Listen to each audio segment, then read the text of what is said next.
안녕하세요. 데이업 이세훈입니다. 자, 어제 빌보드 이제 핫백 순위 업데이트가 있었고요. 여기에서 이제 로제의 아파트 순위가 지난주에 비해서 다소 좀 하락하는 이런 이제 모습을 나타냈습니다. 자, 그럼에도 불구하고 오늘 이 YG 플러스의 주가는 크게 하락하지 않고 증시 대비 좀 선방하는 이런 이제 모습들을 보여주고 있는 상황인데요. 오늘 빌보드 순위 관련된 이슈와 주가의 흐름들을 같이 한번 이야기 나눠보도록 하겠습니다. 11월 6일 오늘 나온 기사죠. 그래서 내용들을 좀 보게 되면 이 빌보드 차트는 여러 개의 어떤 차트 순위가 있습니다. 이 중에서 우리가 주목해야 되는 차트가 바로 빌보드 핫백 차트.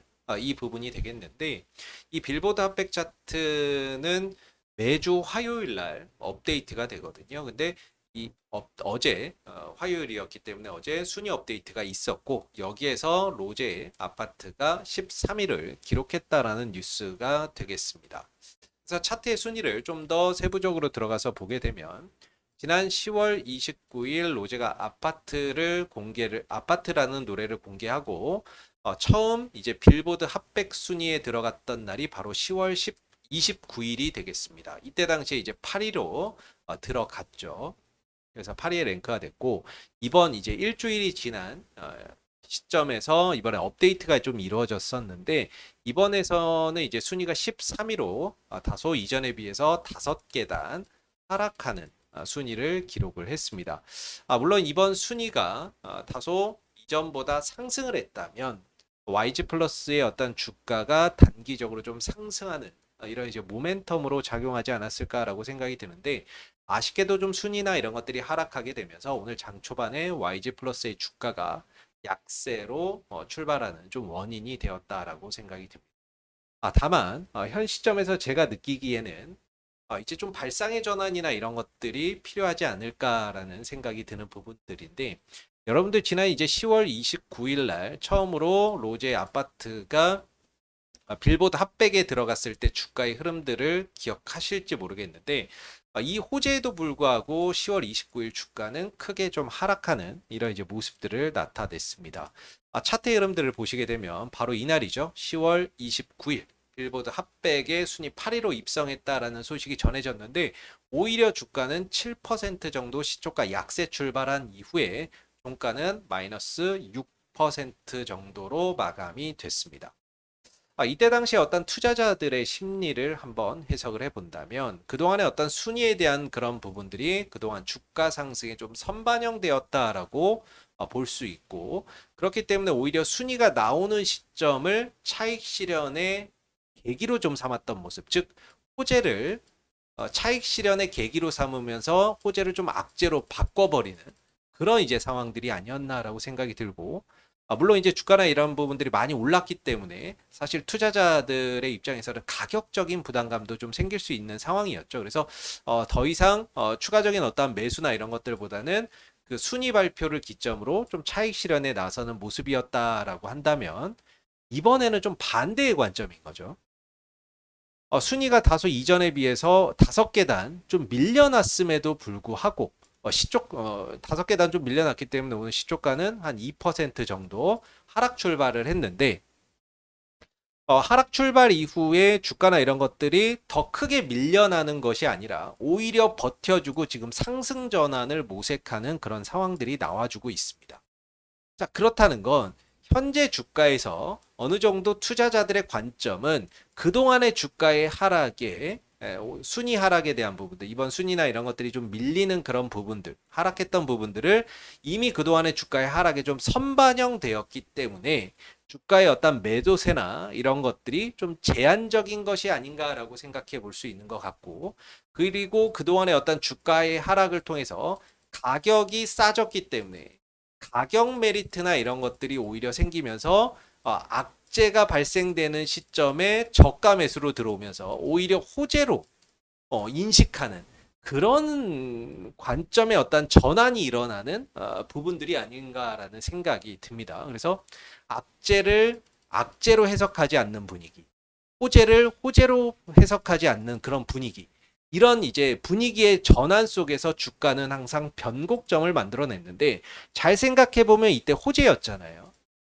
호재였음에도 불구하고 호재로 인식하지 않을 때 주가는 크게 꺾이는 그런 이제 흐름들이 나왔고, 반대로 이번에 순위가 13위로 밀렸다라는 거는 악재잖아요. 근데 악재를 악재로 해석하지 않을 때 과연 주가는 어떤 흐름을 보일 것인가? 이 부분들은 여러분들의 어떤 상상에 맡기도록 하겠습니다.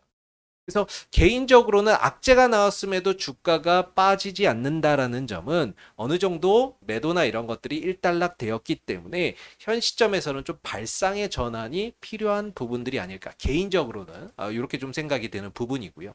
그리고 어느 정도 주가가 빠질 만큼 빠졌다 그러면 결국에는 이제 주가가 더 이상 빠지지 않으면 앞서서 말씀드렸던 이런 이제 내용, 올 하반기에 이제 남은 거는 이런 것들이잖아요. 이런 어떤 이제 가수들의 컴백 이슈들이 있는데, 이 중에서 우리가 좀 주목해야 되는 건 12월 6일 날 로제의 정규 1집 앨범이 공개된다는 점. 현재 뭐 앨범이나 이런 것들 예약 판매나 이런 것들이 진행 중이기는 한데, 정규 1집의 앨범이 공개가 된 이후에 음반 판매량이나 이런 것들이 폭발적으로 좀 늘어난다라고 했을 때 그런 부분들이 YG 플러스 주가에 긍정적으로 작용하지 않겠나라는 부분들을 우리가 한번 생각해 볼 필요는 있을 것 같습니다. 결국에 이 정규 1집 앨범에 아파트도 수록이 되어 있습니다. 그래서 정규 1집 앨범을 공개하기 전에 이 중에서 한 곡을 이제 선공개 개념으로 선보였는데 그게 아파트였던 거예요. 근데 이게 엄청나게 흥행을 해버린 거죠. 그래서 이번에 정규 1집 앨범이 공개가 되고 나면 이 앨범의 어떤 판매량이 폭발적으로 좀 늘어난다거나 했을 때 그런 부분들이 어떤 YG 플러스 주가에 좀 긍정적인 모멘텀으로 좀 작용할 수 있다는 점을 우리가 한번 기대를 해볼 수 있을 것 같아요.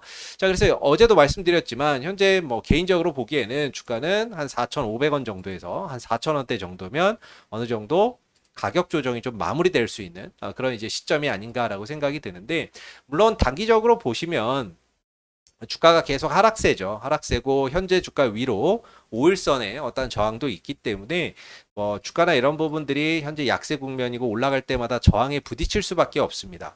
그러나 현재 주가나 이런 부분들이 이전처럼 이렇게 큰 음봉을 동반하면서 빠지지 않는다는 거, 악재에도 불구하고 주가나 이런 부분들이 더 빠지지 않고 버텨준다는 것 자체에 좀 의미를 둘 필요가 있지 않나라고 생각이 들고, 그래야 가격 조정이 마무리돼야 이제 기간 조정으로 들어가는 거니까. 그리고 이제 캔들의 길이, 이전에는 어떻게 보면은 진짜 막 20%씩 10%씩 막 뚝뚝뚝 떨어졌다면 지금 같은 경우에는 보통 장중의 변동성은 있지만 시가 부근, 시초가 부근에서 종가가 마무리되는 양상이거든요. 그래서 캔들의 몸통이 짧아지고 주가의 어떠한 그런 변동성이 좀 잦아들면서 단봉들이 출현한다는 부분에서 어느 정도 가격 조정의 마무리 국면에 좀 들어가고 있는 게 아닌가라는 그런 기대를 좀 하게 만드는 부분인 것 같습니다. 그래서 뭐 여기서 좀 돌아갈 수도 있고 주가나 이런 부분들이 여기서 돌려나갈 수도 있고, 아니면 조금 더 내려와서 뭐 한 4,000원 정도까지 눌렀다가 반등을 좀 줄 수도 있는 부분들인데, 현재는 이제 가격 조정이 좀 마무리 국면으로 들어가고 있는 게 아닌가라고 한번 기대를 해볼 수 있고, 자, 여기에 이제 하나 더 추가를 하면은 지금 투자 경고입니다. YG 플러스가 현재 투자 경고 들어가 있어요. 단기간에 급등해가지고 이때 경고 들어갔거든요. 근데 이게 또 풀릴 시점이 거의 다가왔습니다. 자, 보시면 이 YG 플러스가 지난 이제 10월 24일 날 경고 지정되고 그 다음에 이제 경고로 들어갔는데, 이게 언제 풀리냐면 11월 7일 날 이제 최초 판단을 합니다. 그래서 11월 7일이면 오늘이 6일이니까 내일이죠. 목요일 날 주가를 보고 이제 판단을 한다는 거예요. 이거를 경고를 풀어야 될지 말아야 될지. 이 조건에 해제 요건에 맞으면 이제 풀어줍니다. 근데 해제 요건에 안 맞으면 또 경고가 더 하루씩 더 수년이 되는데, 11월 7일 날 봤는데 뭐 해제 요건에 맞는다. 그러면 11월 8일 날 투자 경고가 풀립니다. 투자 경고를 하게 되면 이제 투자 경고가 되면 신용 미수나 이런 것들이 안 되거든요. 신용 미수나 이런 것들이 신용이 안 되기 때문에 신용이 안 돼요. 그렇기 때문에 어떤 매수세를 막는 효과가 있는 거죠. 근데 경고가 풀리면 이제 신용이나 이런 것들이 될 수 있기 때문에 매수세가 다시 유입될 수 있는 근거가 됩니다. 그렇기 때문에 이런 투자 경고나 이런 것들이 또 풀리는 쯤 해서 풀리고 나서 주가나 이런 것들이 또 반등을 모색하는 경우가 있습니다. 그런 관점에서는 이제 어느 정도 가격 조정도 좀 마무리됐고 11월 7일 기준으로 해서 문제가 없다 그러면 11월 8일 날 투자 경고가 해제가 된다라고 했을 때에는 점차 이제 좀 반등이나 이런 것들을 모색할 가능성에 우리가 좀 포인트를 두고 봐야 되는 것이 아닌가라는 생각을 가져볼 수 있을 것 같습니다. 그 반등의 모멘텀에는 이 여러 가지 어떠한 가수들의 컴백 일정이라든지 뭐 이런 부분들 그 외에 뭐 다른 어떤 이슈가 있을 수도 있겠습니다만은 일단 우리가 기대해 볼 만한 것들은 요런 이제 남은 기간 동안에 다른 어떤 가수들의 컴백들이 예정되어 있고 이 컴백을 하게 되면 이 음반 유통을 YG 플러스에서 한다는 점. 그리고 12월 6일에는 로즈의 정규 1집 앨범이 있기 때문에 이런 부분에서 어떤 반등의 모멘텀을 찾아가지 않겠는가라고 하는 것이 개인적인 어떤 이제 생각을 좀 말씀을 드렸고 그리고 좀 발상의 전환이 이제는 좀 필요한 시점이 아닌가라는 점 이 부분들을 좀 말씀을 드리기 위해서 오늘 영상을 또 촬영을 했는데 항상 제 영상은 참고적으로만 바라봐 주시고요. 오늘 영상은 여기서 마무리하도록 하겠습니다. 감사합니다.